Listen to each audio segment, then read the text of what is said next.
আসসালামু আলাইকুম। আমি রাফিউর রহমান আর আপনি দেখছেন আমার চ্যানেল। আপনি যদি একজন বাইক রাইডার হন তাহলে আজকের ভিডিওটা আপনার জন্য খুবই গুরুত্বপূর্ণ।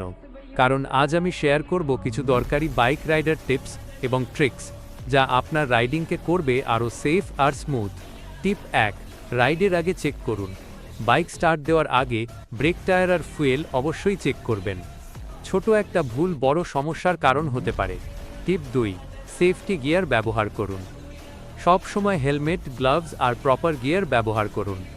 দুর্ঘটনা বলে কয়ে আসে না, কিন্তু সেফটি আপনার হাতে।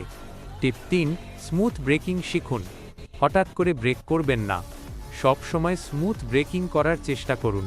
এতে আপনি আর আপনার বাইক দুটোই সেফ থাকবে। টিপ 4, স্পিড কন্ট্রোল রাখুন। স্পিড বেশি মানেই স্কিল বেশি না। কন্ট্রোলের মধ্যে রাইড করাই আসল স্মার্টনেস। টিপ 5, নিয়মিত সার্ভিসিং করুন। বাইকের ইঞ্জিন ভালো রাখতে হলে নিয়মিত সার্ভিসিং করানো খুবই জরুরি।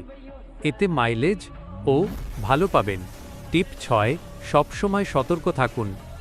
রাস্তা কখনোই পুরো সেফ না, তাই সবসময় অ্যালার্ট থেকে রাইড করুন। এই ছোট ছোট টিপস ফলো করলে আপনার রাইডিং হবে অনেক সেফার এবং টেনশন ফ্রি। আমি রাফিউর রহমান, আজকের মতো এখানেই শেষ। ভিডিওটা ভালো লাগলে লাইক, শেয়ার আর ফলো করতে ভুলবেন না।